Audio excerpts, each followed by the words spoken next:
Hi everyone, how are you doing? I hope you're doing well. Welcome back to my YouTube channel. This is Voice It Out Broadcast Network, where we inspire change by helping you bloom beyond boundaries. My name is Wangere Njeri, and thank you so much for passing by. Thank you so much for being here with us. Please, if you haven't subscribe, like, comment, and share. Now, kama mnavyoona, I'm not alone. I have a wonderful and beautiful lady here with me. Tutakuwa tunaongea kuhusu her life here in campus, being a mother and a student. Na before tuendelee sana, let me first give her an opportunity aweze kujiintroduce. Sasa, uko poa? Niko poa. Sawa, introduce yourself. Hi guys, I'm Veronica Wangari. I'm a Mama Harvey. I'm a third year student partaking Bachelor Commerce. Asante kwa wakati wako. Karibu. So tuambie Harvey ni nani? Harvey. Mhm. Harvey is my firstborn son. Mhm. He's called Harvey Mine. Yeah. Ulimpata Harvey lini? What was the experience na ulifeel aje wakati ulimpata? Tuambie tu hiyo experience ya umejua umempata na hiyo time ilikuwa ni lini? Okay, I got Harvey in 2021, 6th May. I was in, we were on a break. We were on a break, long holiday, from April to August. So we were supposed to go back September. Yeah. So I found out I was pregnant. Let me say in the first month, but accepting it, I accepted when I was 4 months pregnant. Okay. It wasn't easy. It wasn't easy. I was supposed to join campus. I'm just immediately from high school. How do I get pregnant? How do I take care of a kid? He's permanent. Si ati ni mtu atakuja alafu aende. So it wasn't easy, but the moment I accepted, it became way much easier. Now, how did your family ama who was the first person kujua kuhusu nini pregnancy? The first person to know. Definitely that time I had a roommate. So as much as I wanted to hide it, she would know. So I had to tell her I'm pregnant, but keep it a secret. I'll know when to tell my parents. Nimekwambia tu ndio usishtuke ukiona imeanza kupopa up na hujui. So my roommate was the first person to know. Okay. Na your family members, for example, your mom alijuaje ama how did she come to know? It took time because for that period I was still in denial. I didn't know whether to keep it. I'm a first year. I don't have work. Staying in campus is hectic finances. So I'm wondering if I'm struggling now, how about when I get a kid? Where will I remove the money? So it took 7 months for me to tell my mom. So we were about to do our exams and we were to break for the long holiday. So there wasn't any other way. Where could I go? Where could I give birth? So I just called my sister and I told her I was pregnant. She was a little bit shocked. So I never wanted to tell my mom direct. So I told my sister, then she found out a way of telling my mom. Okay. It wasn't easy, it was shocking. Everyone was like, we never expected it. But for the first time, my mom, it wasn't easy for her. It wasn't easy for her. She never saw it coming. She never expected it. But with time, she coped. And now I can say at some point, she loves my son more than I love him. Like she adapted with it, like she has no problem. It's always disappointing for a parent, definitely. You expect your child, ameenda kusoma, amepita high school, she's going to campus, then here she's pregnant. You're like, kwani where did I go wrong?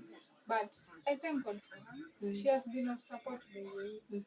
I thank God for her and may God bless her so much. Amen.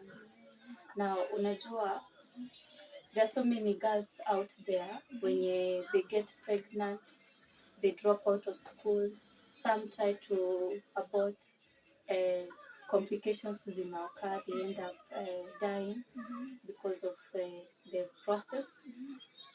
What kept you moving? What kept me moving? First of all, I'm born again. I love God. Even as we speak, I have like a small notebook where I used to write prayers. So I confirmed officially I was pregnant on 28th November 2020. 2020. Yeah, 28th November. So that time, I fully digested it. I accepted it. I was like, ah, kaa mbaya mbaya, acha tusonge venye tu kutakuwa kutakuwa. So what kept me moving was God. Because I told God, God, if you really want me to keep this baby, just give me strength. I don't have money. I don't know where the clothes will come from. I don't know how people will take my child, how they will perceive me. But if you want me to keep the baby, just give me strength. I used to write prayers every day when I feel like, because I had no one to tell to. I had no one to share with. Nilikuwa naona if I tell people they will judge me, they will be like, oh, hata hujakaa sana, umeingia campus, ushapata ball. So I never wanted to be judged. So I just kept it to myself and I told God, God just give me strength. And every day it kept me moving. God kept pushing me. At times I read Bible verses, someone talks to me, trust in God, and finally it has worked. Yeah. Like right now, I go back to that notebook and I sign each and every prayer I wrote, and for sure, God has answered each and every prayer. Wow. Yeah. Wow. So God kept me moving each and every day. When I felt weak, when I had no food to eat, I'm like, any God, I have a whole human being in me, but I'm starving. But God still gave me strength. Yeah. Okay. Now, how has it been trying to balance between your studies and having a child with you? Imekuwaje? First of all, what I might say, the moment you accept you're a mom, the moment you are ready to take care of this kid, you never see it as a burden. Okay. Things just flow. I'm a very proud mom. He's the best company. Like, I just balance. Like, I don't even know. It's like I don't have a schedule. I don't have a plan. It just flows. Okay. It just flows. God comes in, gives you strength. And when you enjoy to do something, you never struggle by the way. Yeah. Because I enjoy parenting, I'm learning, I want to be in his childhood, I want to see him grow.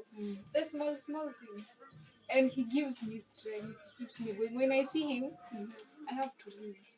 I know I have to work. He needs school fees, he needs clothes, he needs pampers, he needs to eat. So with that, hey, no second thought of reading. You just have to find time within your schedule and just find time to read. Okay. Maybe unaweza tuambia some of the challenges zenye umepitia in the process.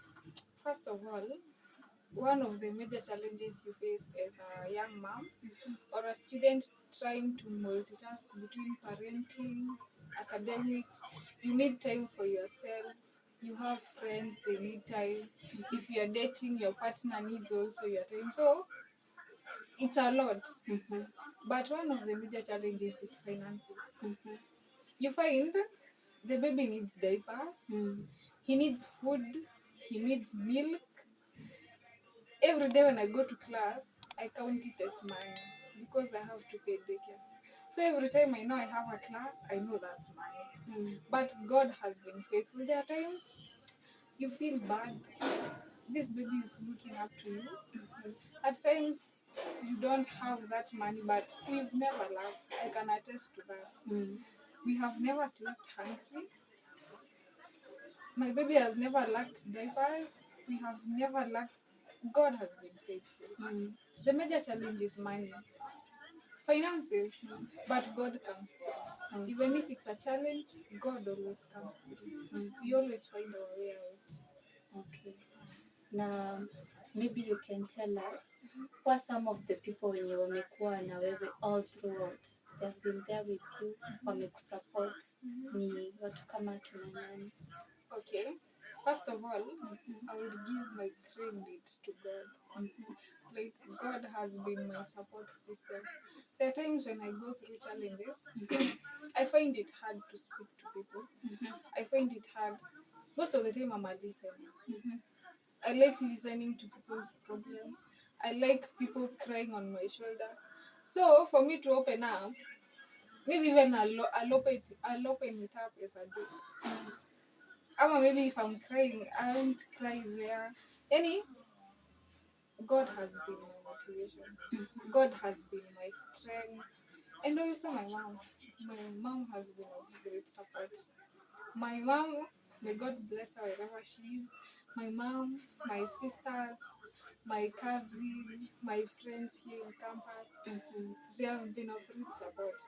And when you accept your child, they also love your child as much as you love them. So, first of all, my credit goes to God. He's given me strength because it's not easy.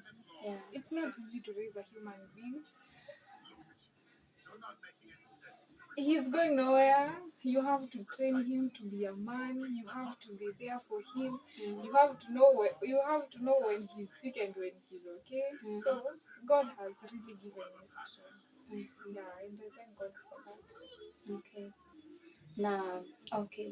So I understand that young girls are getting pregnant out there. Wengine ni kujitakia, wengine ni out of circumstances, for example kudhulumiwa, na wengine wanajipata tu walishakuwa pregnant. So what would you advise young girls out there? One thing I can tell maybe the young girls out there, when you find out you're pregnant, I can't tell you it's easy. It's always trauma the first days. You undergo depression. You are like, do I keep it or not? How will my parents take it? But start with yourself. Just don't skip any stage. Just accept, digest it, and it flows. It si kitu ya itaisha leo ama itaisha kesho ama kesho kutwa, but one thing I can tell the girl, just find someone who can be there for you, someone who will give you strength. And if you have no one, just trust in God. God gives people strength. And even before you get pregnant, just try to be careful. But when you reach there, just accept and move on. Life always flows. It always unfolds. It's never stagnant. Siku zinasonga, like I was, sometimes I just sit here and I'm like, my baby is almost turning 2 years old. And when I go back to how I was feeling before I got here, I'm even in a more better place than I imagined before. So it always gets better. If you're out there and you're pregnant, you're wondering how you will raise these kids, it always gets better. Siku usonga, days go. So be strong. Just make sure you offer your best. Just be the best to your kids. Just love them, and God will come through. Yeah. Wow, thank you so much. You're welcome. Maybe your final remarks? My final remarks, I'll say I'm happy to be here. I'm happy to share this story. I was waiting for the day I could really do this. I never knew when, I never knew how, but thank you for coming. And I would say I'm a very proud mom. I really love my son, like I love him so much. And I know life is good. It will come a point I'll tell him all the stories. And he'll be proud that I made it through. He'll be proud that I really held into him. I'm thankful. Sawa sawa. Pia mi nimeshukuru. Thank you so much for your time and for sharing your story. So I hope you've learned one or two things, that getting pregnant is not the end of life. Now you can still be careful. Yeah. So don't give up. Don't lose hope. There's always hope, and trust in God. She has mentioned that God has always been there and He has never disappointed her. So trust in God also. na tutamalizia hapo. Thank you so much for watching. Thank you so much for being here with us. My name is Wangire Njeri na nimekuwa na Vero hapa hivi. Asante Vero. So let's meet again next time on our next videos. Bye bye. Bye. Say bye, Daddy. Bye.